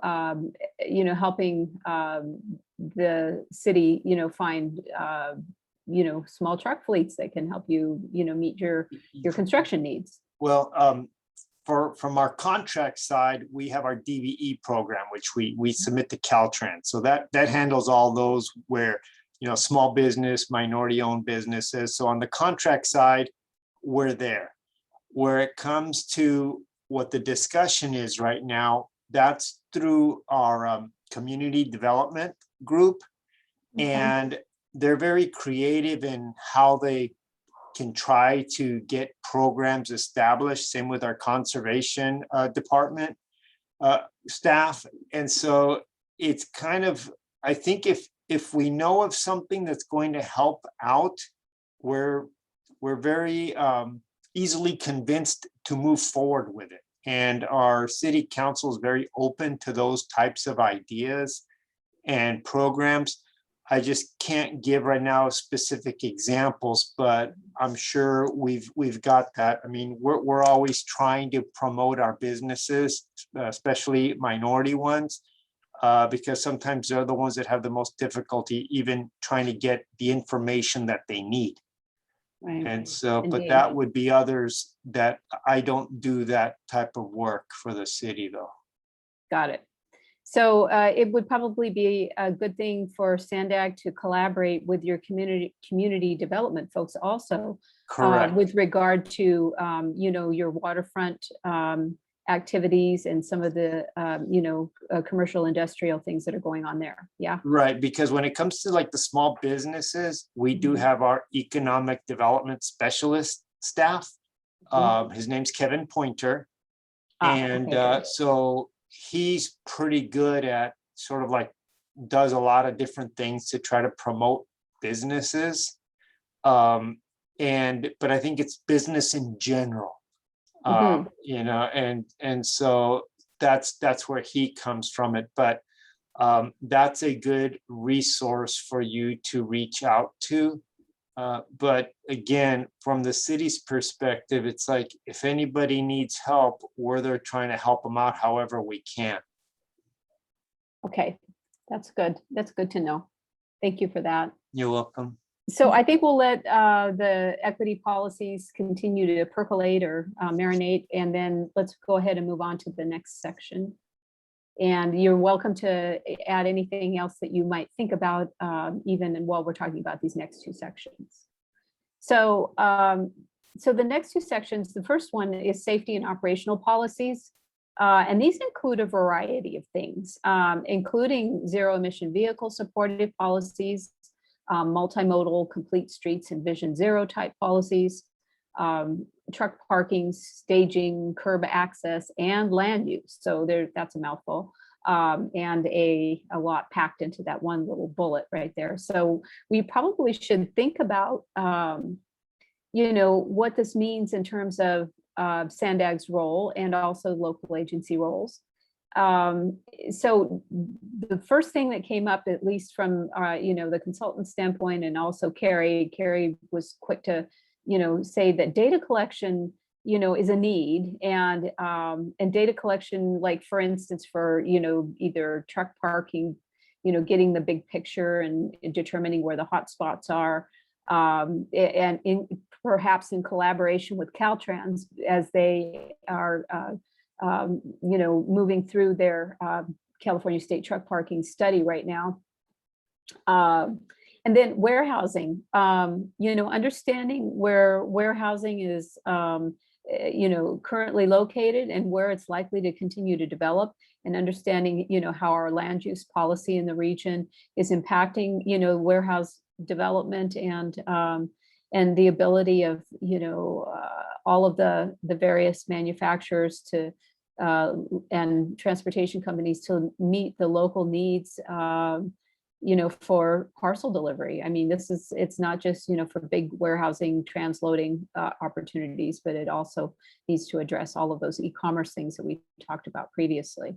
And then performance metrics. We always need performance metrics. We need to understand how is the network, the roadway network performing, how, you know, how are, you know, how are all of our, you know, other facilities and infrastructure, how are they performing, and how is this impacting all of the folks that are using those facilities and infrastructure. So again, maybe another role, collaboration with Caltrans. Does that sound good? Guidance for jurisdictions to better plan curb access and land use. Land use is a, you know, this is going to be a continuing problem in San Diego with the, you know, the value of land here, and, you know, the continued constraints. And then design guidance for truck routes. One thing that I noticed a while back in another study was that each of the jurisdictions in the San Diego region has slightly different requirements to get like oversized, overweight permits, or get, you know, specific types of movement permits. They have their truck routes for, you know, regular deliveries published in different ways. Sometimes it's in a book on, you know, page 1036, and but no place else. And sometimes it's very clearly marked out, you know, on maybe a website or what have you. So, you know, helping, you know, to create, you know, access to information about truck routes is another sidebar, you know, that goes along perhaps with, you know, design guidance and some regional consistency for access to that information. So I'm going to stop talking and let's talk a moment just about safety and operations policies.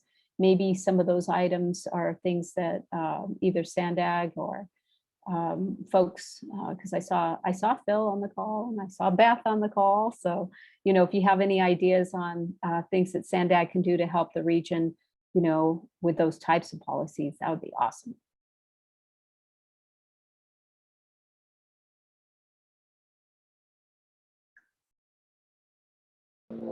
Ty, I think you might have to pick on people again.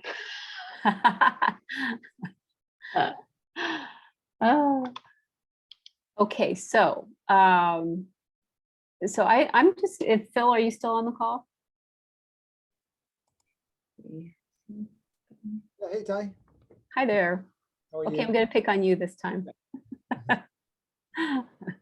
Sure. So as we're thinking through, some of these policies that I think are going to, help shape the future, of safety and operations in the region. I know that, it's always a struggle to determine what is Sandag's role, right? We're always trying to determine, how much autonomy do the jurisdictions need, and but how much is beneficial for the region in terms of creating some consistency in those policies. Has anything come up over the last months and years that maybe we need to think about in that regard? Yeah, and I'm trying to think with freight, obviously like the, Vision Zero and a lot of, thinking that on safe, I guess kind of, I don't know, to unpack these two separately or try to figure out ways of alignment between operations and safety. But obviously Vision Zero is a big part of the plan now, especially with the federal safety targets kind of, being a big component of things. So maybe that's one, two, that would be, it's a broader mandate, right? Just to acknowledge that one, I think is good. Let's see, maybe starting with that one. Okay, that sounds good. And then as far as helping with truck routes, truck routing, I know as we were working through complete corridors, for the 5 big moves, there was a lot of discussion about truck routes and truck corridors, and and how far off the arterials do we need to start thinking about this, and how do we collaborate with jurisdictions? Any thoughts about that? Yeah. Yeah, I mean, a lot of this goes to the collaboration as as a function, right? The door communication. I mean, I think that goes a long way. Ensuring space and that these aren't one-off. That there's an opportunity to do that. Thinking like Barrio Logan and some of the things that were done with the signage there and everything, as an example. Yeah, I think.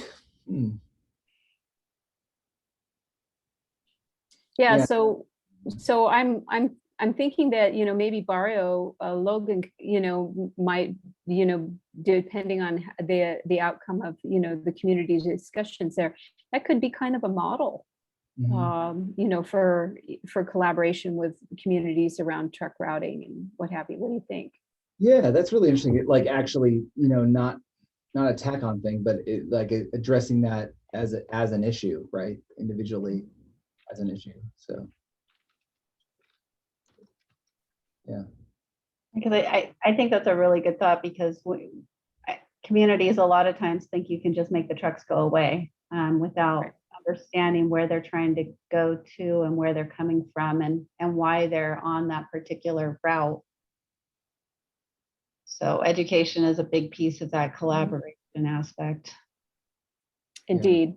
There needs to be like pictures of trucks on breakfast cereals so that people know that. Brought to you by your local trucker. Yeah, I feel like COVID, but not all the way, right? To sort of share that goods movement interaction on daily life. So yeah. The new Wheaties box. Yeah, a different trucker every week. Thank you. Yeah, thanks. I appreciate that. Marissa. If Frank doesn't mind going first, since he had his hand raised, I don't want to cut in line. Okay, Frank, All right. let's go, Frank. Thank you. I've got a couple of comments. I think on the truck route issue, it can be made very political, and it has in Chula Vista at times when we have to update the truck routes. And the educational part is very important, because the public doesn't understand that certain roadways are designed to be the primary truck routes into and out of areas where the trucks need to pick up or deliver their goods, warehouses or industrial zones.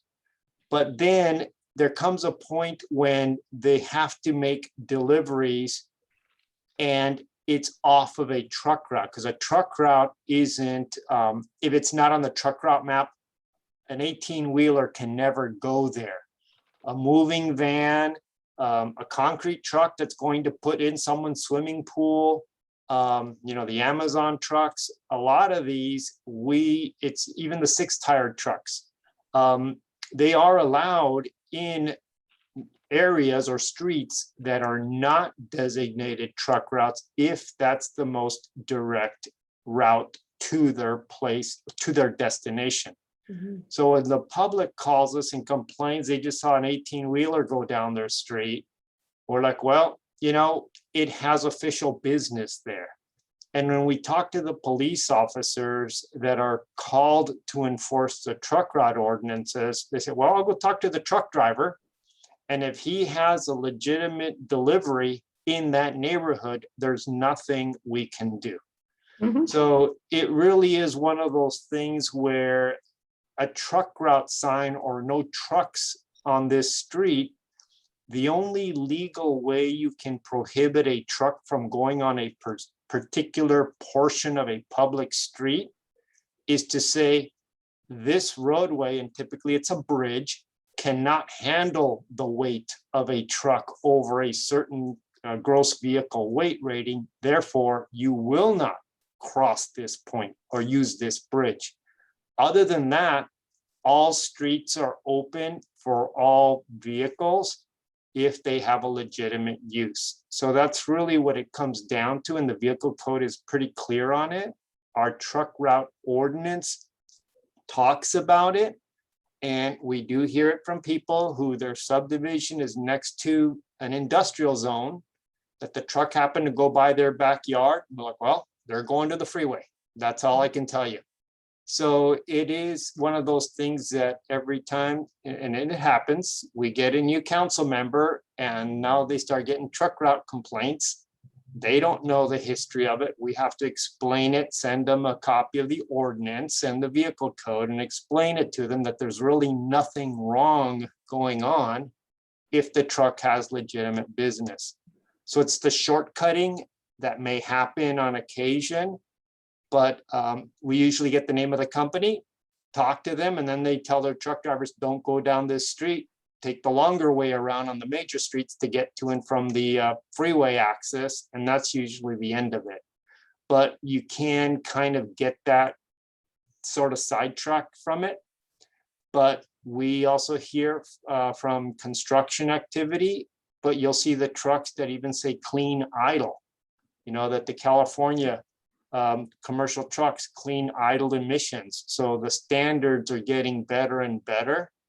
And we point to that and say, sorry, look at the hood of the truck.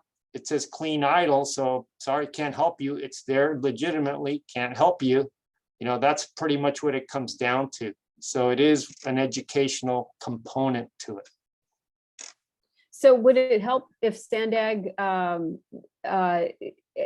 provided an education campaign around this? Would that be a welcome thing? Well, I think part of maybe, the educational part of also what CARB has done to regulate the emissions of large vehicles, commercial vehicles over the decades, that as each generation of commercial truck comes out, that the pollution standards are getting stricter and stricter. And what may have been a typical truck emissions 15, 20 years ago is a lot different today. And it's going to get even better tomorrow. And we're working on that. But the fleet has to get replaced. And how long does it take to replace a fleet? And so that's kind of the thing that you look at. And it is one of those things where you just have to say, look, we hear you. Trucks, every new year that a truck comes out, it's likely cleaner than the one it replaced. And it doesn't happen overnight. Frank, I'm really curious, is it just emissions that is the concern when they raise these complaints about trucks on their streets, or is it noise? Is it congestion? Typically it's been noise more so than anything else. And then secondly, it would be such a large vehicle going down my street is going to break up the asphalt. And I just tell them, well, that's why it has so many tires and, you know, that kind of stuff. But, you know, that's I think the two complaints I get is truck noise and why is there a truck going down my residential street? Right. So Jolene, maybe on the one that you put in there about Chula Vista education about truck access versus truck routing, we could also add conversation about clean trucks and quieter trucks. Yeah. Good. Thanks. Yep. All righty. And then Marissa. Thank you, Frank. All right, you're welcome. I'll put my hand down if I can find that. There you go. I can be brief. I just wanted to talk quickly about the SANDAG role. And I know, Phil alluded at a high level about policies that we can set in place. And that's where I personally kind of struggle, like what's SANDAG's role, given that we're regional and we can't have too much control or say over the public right of way. But we do a great job already in proving or showing impacts and doing kind of data science type of studies. We release info bits, we dig into data that's demographic and stuff. And like Carrie's Gateway study is a perfect example about how some use cases were looked at and they're using data to show what's happening. And then that could be the basis for then making really tangible recommendations and then leading to pilot projects to try to resolve some of the problems or issues that are identified. So with our agency kind of growing into a more research-based, having more of a research-based arm and maybe conducting what I've referred to with some other staff internally as kind of like thought experiments to explore things, maybe not using our full modeling capabilities. And I don't know if Rick's still on the line and he'll get scared if I kind of make that kind of reference, but what are we able to kind of do to show either based on research in other places that are applicable to here, or once we finally get to collect some data on more data on some of this stuff, how to really illustrate the impacts and demonstrate the need to get something done to change things, because otherwise the status quo is just not going to cut it. And we could, put more of a research hat on and demonstrate the issues and integrate them into any kind of educational campaigns that we may do to local cities and the public.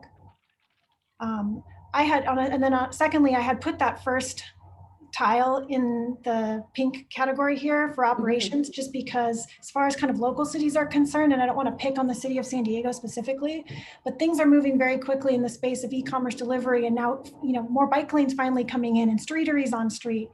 And there's still some really antiquated kind of parking regulations in play where, yes, we have a lot of loading zones, but it's still free to park there all day Sundays or like after 6, when it's like, no, deliveries, especially with food deliveries and other small goods, are happening all the time. And those are kind of the points where we need to think more about, more turnover at those curb space, because it is so precious. And so just encouraging and working with our cities to revisit some of those kind of on-street parking policies and be a lot more creative and not afraid to try things and collect data during those processes.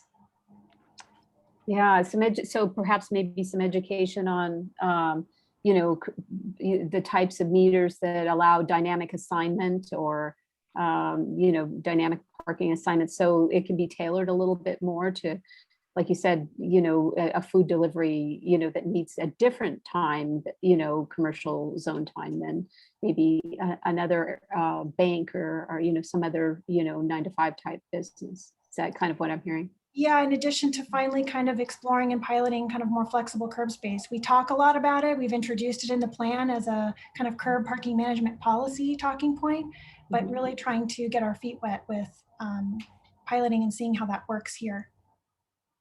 Okay, cool. So what would the pilot be, Marissa? It's a curbside management pilot project?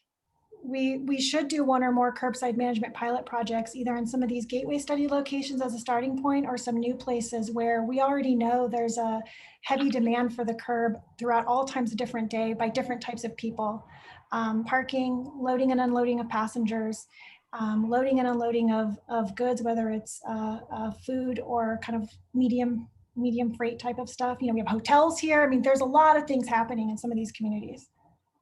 I wonder, and I haven't seen this yet, but I think of the appointment systems that the ports are implementing and maybe some kind of a dynamic electronic appointment system for the curbside for these vehicles when they need to do deliveries. And that could be an area where Sandag, as we want to implement our next OS in baby steps, we take a more active role in helping to fund some of those pilots, which, we fully intend to do as we, adopt our plan and want to implement 5 big moves. We're headed in that direction. Okay. Great, thank you. So let's just go ahead and switch to the next topic, and you can continue to think about this one because we've only got a few minutes left, and I want to at least get on to this one, which that was a nice segue with NextOS, Marissa, thank you. So innovation and technology policy. So this one is really exciting because this, speaks to all of the policies that will support Sandag's 5 big moves, but particularly NextOS, which is, a policy that, excuse me just a second. I'm sorry, I'm having a technical issue here. Bear with me. Yes, just leave the package, please. No, not here. I don't think so. Thank you. Sorry. So Goods movement in real time. Yes, goods movement in real time. Sorry, guys. Yes, he was persistent.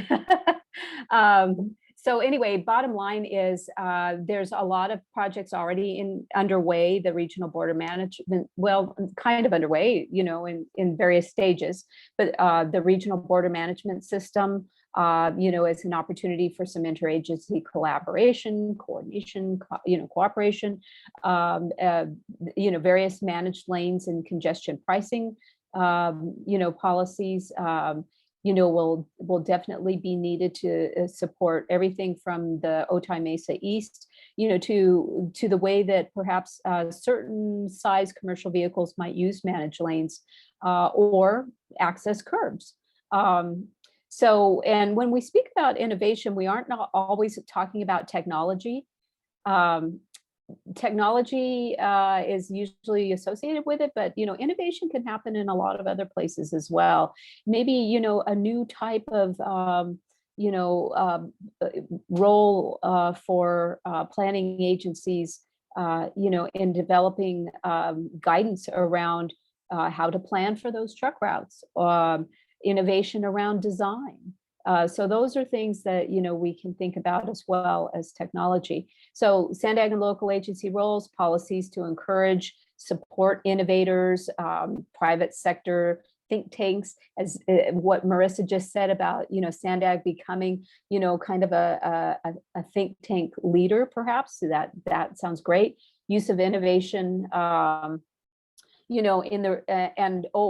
making sure that the Sandag's role in developing the regional ITS architecture is expanded upon so that the region has guidance on state and federal level ITS programs.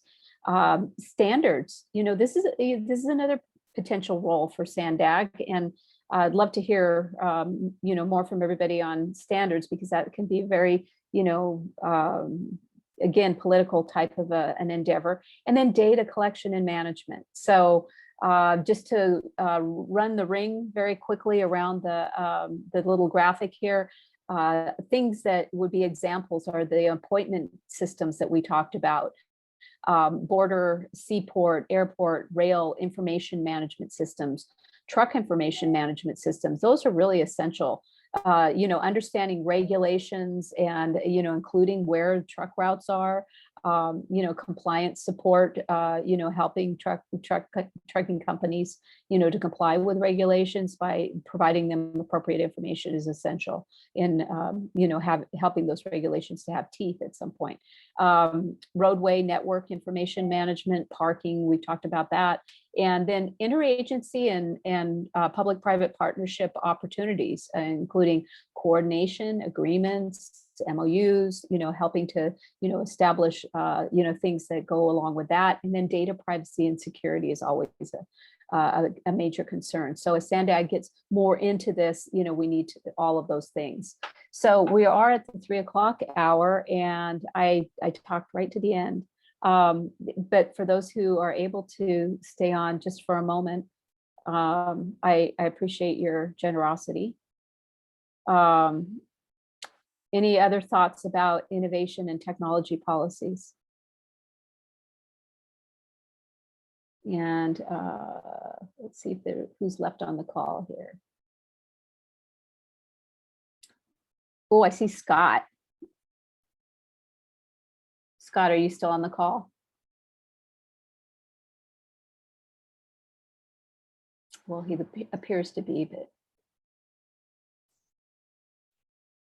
And then, yeah. I don't know if others have to jump off, but sure. I know we have this link that you can still fill out, right? Even after this call. So correct. I don't know if we want to stay on for a moment later if others want to chat really quick on this one, but I do recognize it's a couple of minutes past our allotted time.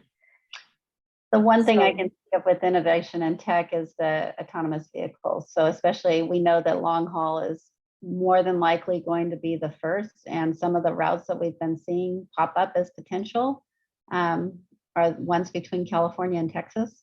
So I-8 and I-10 have come up. So how would those potentials affect some of the policy decisions on the technology side for SANDAG? I'm thinking like intermodal handoffs or handoff locations would be the primary, I think, concern that, could, from a regional standpoint, that would be important.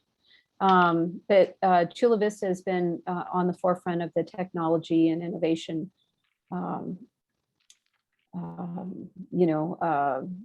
pilot programs and similar things. So I'm hoping that at some point, we can, spend a little bit more time with Chula Vista and any other region really that's, has similar endeavors. And if Frank, if you're still on the call and you have a moment, if there's anything you wanted to say about that, that'd be great. Otherwise, sure. I'll just say, our previous city manager, Gary Halbert, he was all for making Chula Vista one of the smart cities. So he was really pushing the technology on all of us to get that out onto our roadway systems. And so we've continued to work with it. We are continuing to expand our infrastructure on the city side, and also the Wi-Fi capability for especially some of our lower income communities. So that's also part of trying to get the internet to as many people as we can. So we're continuing to make improvements in all areas of the technological front. Excellent. Thank you, Frank. Anyone else before we wrap it up here? All right. Okay. So Carrie, last words. Yes. Well, thank you all for the wonderful discussion.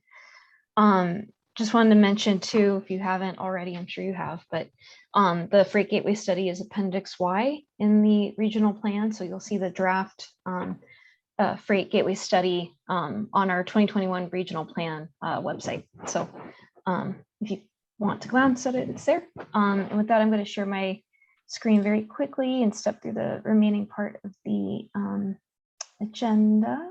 So, and thank you both to Ty and to Jolene for presenting the last item number 4. That was great.